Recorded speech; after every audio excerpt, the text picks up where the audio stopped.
je crois que beaucoup de monde me connaissent. Richard Bergamo, j'habite dans un petit village qui s'appelle Beaucaire-sur-Bèze, où malheureusement il n'y a plus de basket. Mais bon, c'est ainsi. Je crois que c'est la loi aussi de beaucoup de petits villages.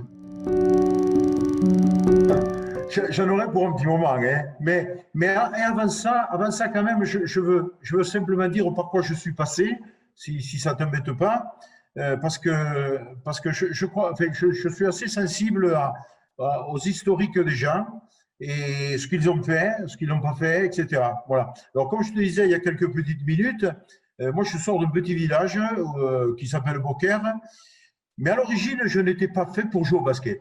Voilà. Parce que quand j'étais lycéen à Aire-sur-Adour, et à Aire-sur-Adour, on joue surtout au rugby et pas au basket. Voilà.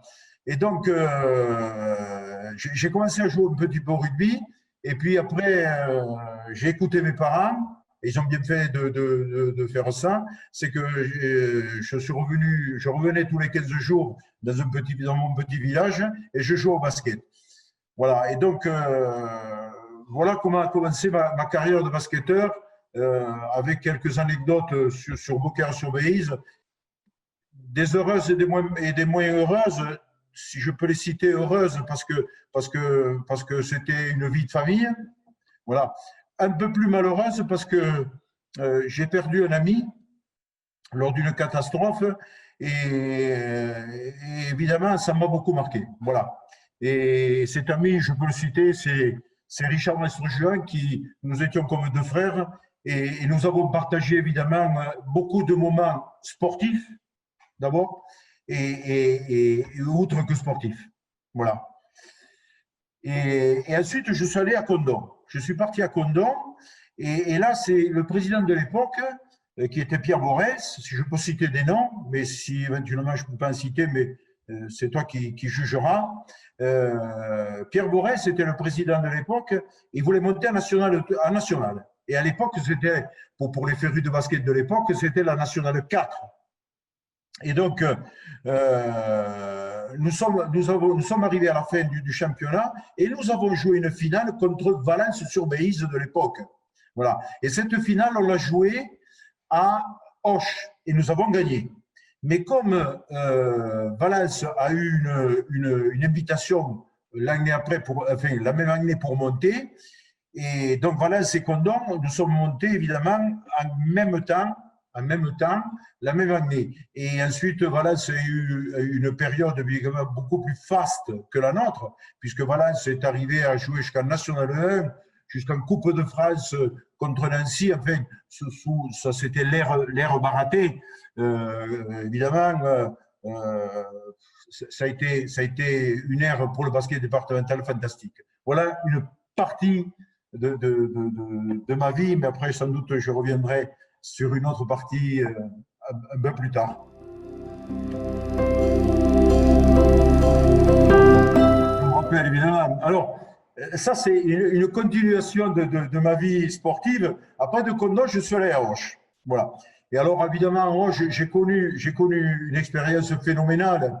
Et notamment celle que tu dis, c'est que nous avons joué un quart de finale ou une huitième de finale, je ne sais plus trop, contre Agen, si je me rappelle. Et Jean-Michel Fieux, qui était l'entraîneur de l'époque, m'avait dit, parce que j'étais l'homme, et très modestement, des missions défensives, il m'a dit, l'Américain que tu vois en face là, il faut faire très attention à lui, et parce que c'est un super joueur. Voilà. Et il s'est trouvé qu'à un moment donné dans le match, je lui ai fait la faute, pris la balle, et qu'il n'a pas du tout apprécié.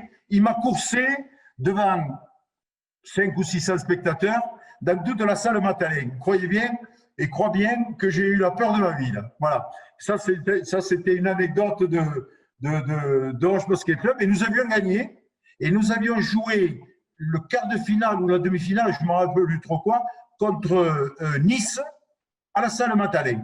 Et là, nous avions perdu, je crois. Voilà. Mais d'Auch, je retiendrai surtout l'expérience phénoménale du titre champion de France.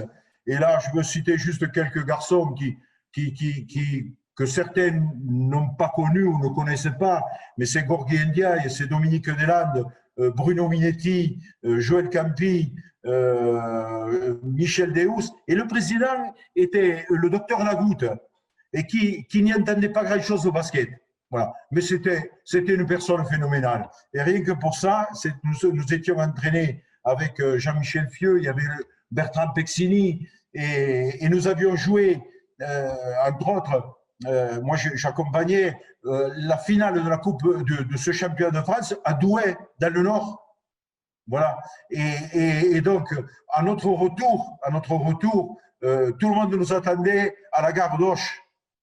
Tout le monde nous attendait. Il y avait peut-être 150 personnes. Et je me rappelle très bien de deux anecdotes. La première, nous avions, quand on est arrivé, nous avions déjeuné chez les monsieur et madame Boyals. Je ne peux pas t'expliquer le nombre de personnes qu'il y avait chez eux dans leur maison. Et encore une autre anecdote, parce qu'il y a prescription, avec Dominique Deslandes, j'espère qu'il écoutera cette visio, et ça le fera rire, Dominique Deslandes et Bruno Minetti, nous avions remonté la rue Alsace sans interdit à 7 heures du matin. Voilà. Mais bon, il n'y avait pas de gendarmes à cette époque-là. Voilà pour la petite anecdote. Et j'ai vécu à Auch 2 années fabuleuses avec le président Lagoutte et Adrien Zamit. Voilà. Émérite, avant d'aller à EOS, je veux juste dire que moi, le basket m'a beaucoup donné, donc il est de mon devoir et de mon droit de le rendre. Voilà. Mais avant, je suis passé par Castéra, mais plus dans un rôle de dirigeant, et nous sommes montés jusqu'à National 2, avec des dirigeants que certains ne connaissent pas, mais il m'est intéressant de les citer parce que c'est important. Des Michel Bory, des Jean-Luc Deprada, des Patrick Lapeyrer, et notre entraîneur de l'époque, c'était Jean-Michel Fieux, parce que Jean-Michel Fieux, c'était une personne que j'ai beaucoup suivie. De Condom, il m'a mené à Auch, de Auch, il m'a mené à Castéra. Voilà. Et le président de l'époque, c'était André Deprada, que certains ne connaissent pas, mais il est à l'origine du basket à Castéra avec le docteur Robert Garcia, qui était le maire de l'époque. Voilà. Et après, effectivement, je me suis reconverti un petit peu dans le basket, et notamment, j'ai passé 10 ans à Vic Fezensac, avec Jean Dupouille, avec Claudine Labitte, avec Maïté Orensan. Ce sont tous des gens que j'ai côtoyés, des gens adorables, évidemment. Et ensuite, comme tu disais il y a quelques petites secondes, je suis au Club des Oses, et en charge de l'équipe 2, qui est montée de département en région, avec l'équipe qui est actuellement en National 3. Là aussi, c'est pareil, je peux avoir une petite attention particulière de Ludo Touja, que je trouve comme entraîneur, évidemment, comme beaucoup d'entraîneurs de national qui se donnent corps et âme pour entraîner une équipe de zone rurale. Mais je trouve beaucoup de ressemblances entre le club de Vic et le club des Oses, que j'ai côtoyé plus spécialement que d'autres. Mais le club de Vic et le club des Oses, dans le respect, dans la convivialité, et quand il faut être sérieux, eh bien, ce sont des clubs sérieux comme beaucoup de clubs, mais je reviendrai tout à l'heure, du département du Gers. Voilà. Bon, ça remonte, j'y étais à une époque, mais il y a donc 8 ans, si je ne me trompe pas, je fais grâce des années parce que je suis quelqu'un qui a très peu de mémoire, pour du moins, oui, pas de mémoire. Et Antoine Agostini, qui était le président de l'époque, m'avait sollicité, et laquelle évidemment j'ai répondu favorablement, et pendant 4 ans, j'ai été président de la commission sportive. Et il y a, depuis le mois de janvier, cette année, il m'avait sollicité, puisque lui, il ne voulait plus se représenter, il m'avait sollicité et m'avait demandé de voir si je pouvais prendre sa suite, auquel évidemment j'avais réfléchi, et c'était qu'à l'époque, que certains ne connaissent pas, mais je tiens à le dire, des gens comme Michel Comer, et tout à l'heure je ferai une petite anecdote au sujet de Michel Comer. Voilà, donc c'est avec un peu d'inquiétude, que j'ai pris cette responsabilité, mais surtout, si je l'ai prise, c'est parce que je pouvais compter euh, avec une équipe d'élus, de bénévoles, d'enthousiastes et de salariés extrêmement compétents. Voilà. J'en parlerai encore un peu tout à l'heure, si je peux, mais en fonction de la situation actuelle, heureusement que j'ai, évidemment, moi en tant qu'institution, je représente le comité, mais heureusement que j'ai des gens, et dont tu fais partie évidemment, mais j'ai des gens élus à côté de moi qui me sont très très près et des salariés qui font beaucoup leur boulot.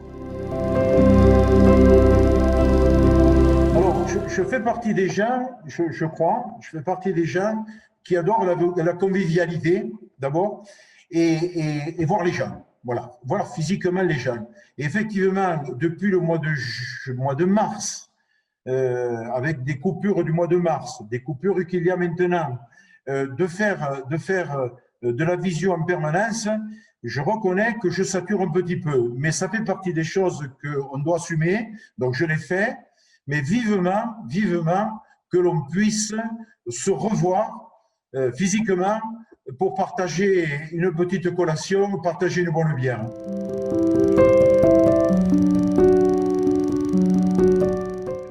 Tout d'abord, tous les licenciés, que ce soit évidemment ceux qui me sont très près, ce sont les licenciés gersois, mais ça s'adresse un petit peu à tous les licenciés de basket, que ce soit en France ou ailleurs. La situation que l'on vit actuellement est extrêmement compliquée et difficile. Voilà.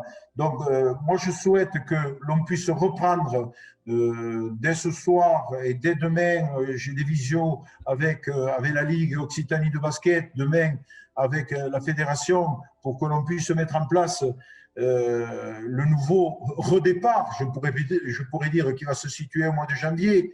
Mais moi, je m'adresse aux licenciés. J'espère qu'il nous tarde et qu'il vous tarde, vous licenciés, de repartir sur un terrain de basket, parce que ça nous manque. Voilà. Et je voudrais dire surtout, parce que ce n'est pas de moi, et c'est surtout de notre président fédéral, Jean-Pierre Seutat, que l'on a souvent en visioconférence, notre famille, alors je vais être large, notre famille sportive, de basket plus spécialement, est en danger. Voilà. Et je pense que quand une famille est en danger, ça, ce sont les mots qu'a repris notre président Jean-Pierre Ciotat, quand notre famille est en danger, je crois qu'il faut être unis et solidaires. Donc, voilà, moi j'ai un tas d'idées qui fourmillent dans ma tête, et puis là, depuis le mois de mars, j'ai le temps largement d'y réfléchir, du matin au soir. Moi, ce qui m'intéresse, c'est que tout le monde puisse participer à l'activité basket. Alors, quand je dis tout le monde, c'est les joueurs doivent jouer, les dirigeants, évidemment, ils doivent diriger. Moi, je souhaite qu'on le mette en place, notamment au niveau des entraîneurs, des cellules d'entraîneurs, une cellule d'entraîneurs, parce que nous avons des entraîneurs de renom dans le département, Yves Baraté, Jérôme Seaille, Thomas Borens, Ludovic Touja, les gens Cyril Dufort, je crois, de Gimont, les gens qui entraînent en national, mais ceux qui entraînent aussi au plus bas niveau. Et ce n'est pas péjoratif ce que je dis. Et moi, je souhaite qu'on crée une cellule d'entraîneurs pour que l'on puisse échanger. Je crois d'ailleurs à ce titre-là que Jean-Philippe Oliveira va mettre en place une séance ou deux séances de visioconférence avec Yves Baraté. Donc voilà, ça c'est quelque chose d'important. Moi, je souhaite aussi, évidemment, que le basket départemental, il y ait beaucoup d'équipes en région. On en a beaucoup, féminines et masculines. Pour le moment, concernant les masculins, évidemment, ils sont assez bien servis. Moi, je souhaite qu'en féminine, il y a des équipes évidemment nationales 3. Je souhaite évidemment qu'il y ait possibilité d'une accession d'une équipe en nationale 2. Je souhaite qu'il y ait des équipes en pré-nationale, qu'il y a très longtemps qu'on n'en a pas eu. Donc, je le souhaite. Et donc, et évidemment, nous sommes à l'année dernière, je parle de l'année dernière, on était à 2000, je crois, 2400 licenciés. Alors, je vais faire abstraction de cette année parce que avec les problèmes et la situation actuelle, c'est plus compliqué, mais j'espère que l'on puisse arriver au moins à autant, voire davantage de licenciés dans le département du Gers. Voilà. Et pour ça, je crois que ça nécessite la force et l'implication de tout le monde.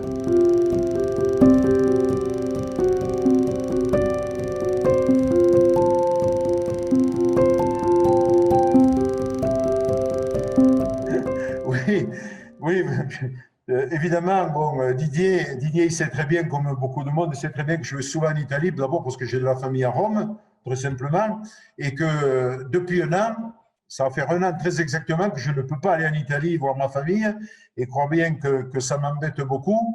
Et donc oui, effectivement, je peux très bien prendre l'avion très rapidement pour aller voir ma famille et ça m'embête beaucoup que je ne puisse pas y aller. Et j'espère que là, je vais pouvoir y aller parce que l'Italie fait partie de ma, allez, je vais le dire, de ma deuxième famille. Hein. Voilà, j'ai remarqué la chemise que tu avais là. Notamment, je suis un fanat de chez Ferrari.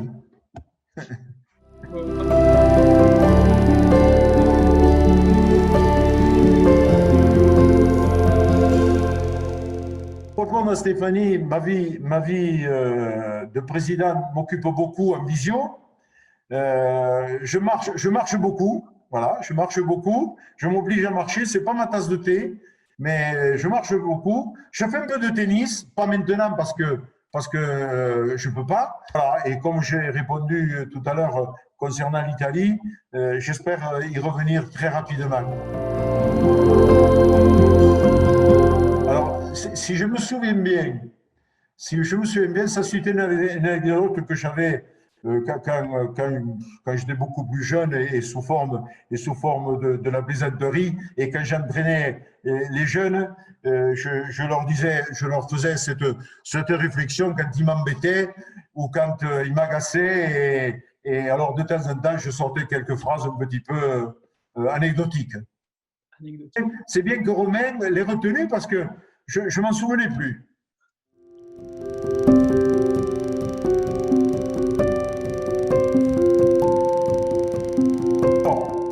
Ça vient simplement, si je me rappelle bien, de quelques anecdotes avec le Club des Hausses. On est allé récemment à un stage au Temple-sur-Lot.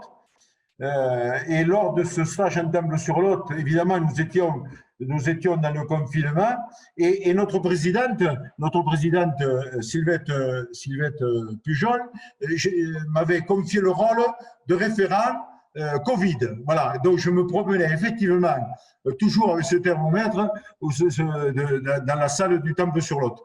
Quant à l'anecdote des cigales, si je me souviens bien, lors d'une soirée entre guillemets festive, j'avais demandé à, je ne me rappelle plus qui c'était, de mettre cette chanson et voilà, est-ce que cette chanson maintenant réapparaît à peu près à tous les matchs à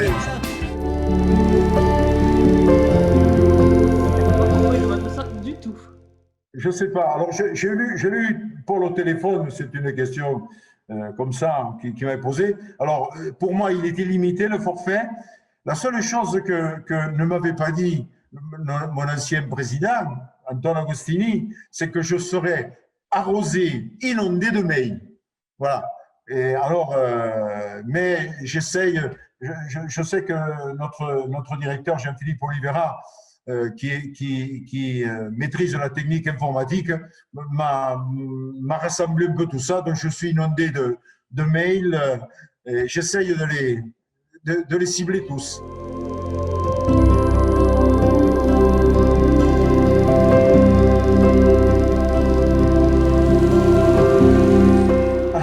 Alors, au TFC, non. Parce que je connais tous les gens que tu as cités, Laure. Au TFC, non. Qui m'agaçait quelquefois, oui. Ça, je l'entends. Mais tous ces gens qu'a cité Clément, ce sont des gens évidemment que j'ai connus. Mais avec cela, j'ajouterais les Benoît Danet, j'ajouterais les Frédéric Danet, j'ajouterais les Marès, les Xavier Vic. Ce sont tous des jeunes que j'ai eu au côtoyer, des gens adorables, tous adorables, et dont où je suis satisfait, c'est que je peux les rencontrer n'importe où, ils sont toujours très respectueux avec moi, je ne crois pas me tromper quand je dis ça.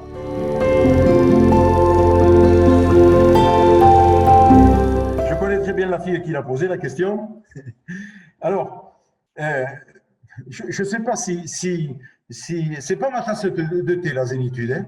Voilà, d'abord, ça c'est pour commencer. C'est pas ma tasse de thé. Mais je sais, je prends un conseil, je prends beaucoup de conseils auprès de mon ancien président du comité, Antoine Agostini, qui m'a dit, Richard, ne réponds jamais à chaud. Voilà. Alors, je l'ai toujours derrière l'oreille, ça, mais c'est pas parce que je ne réponds pas à chaud que j'intègre ce qu'on me dit, que je fais très attention et que je peux répondre. Voilà.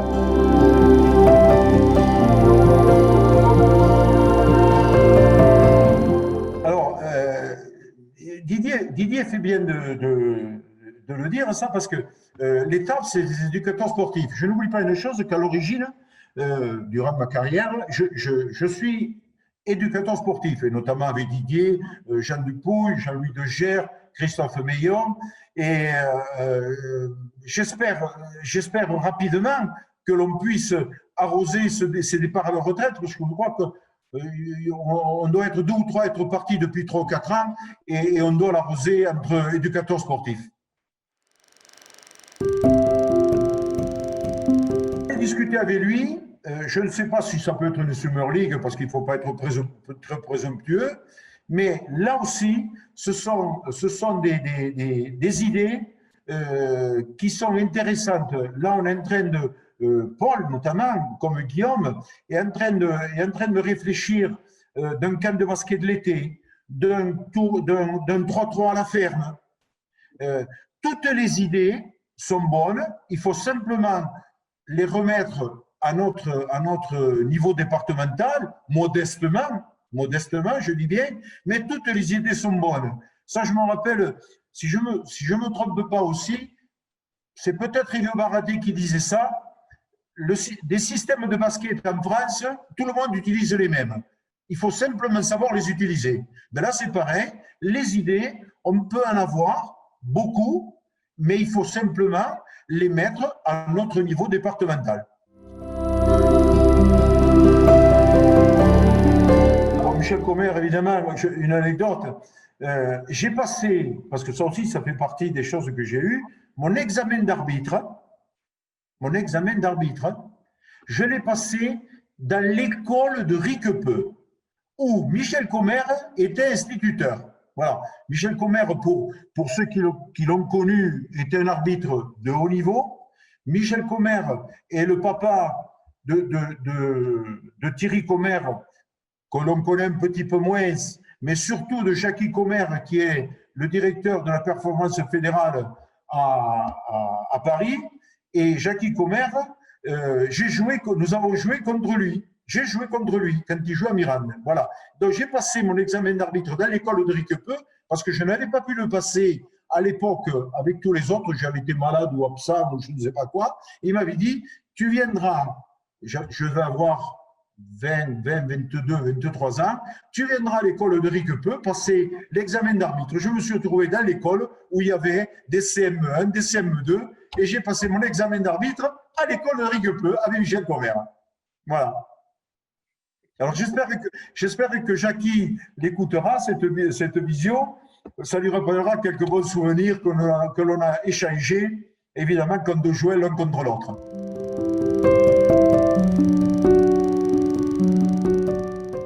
Un bon moment, ça a été ce titre champion de France avec lequel j'ai participé avec Hoche. Mais d'une manière générale, quand je suis dans une salle de basket, moi, je suis content. Voilà. J'espère que je ne serai pas ni le premier ni le dernier, parce que beaucoup de gens peuvent raconter leurs histoires, leur vécu de basket. Donc, j'espère qu'il y en aura d'autres après moi.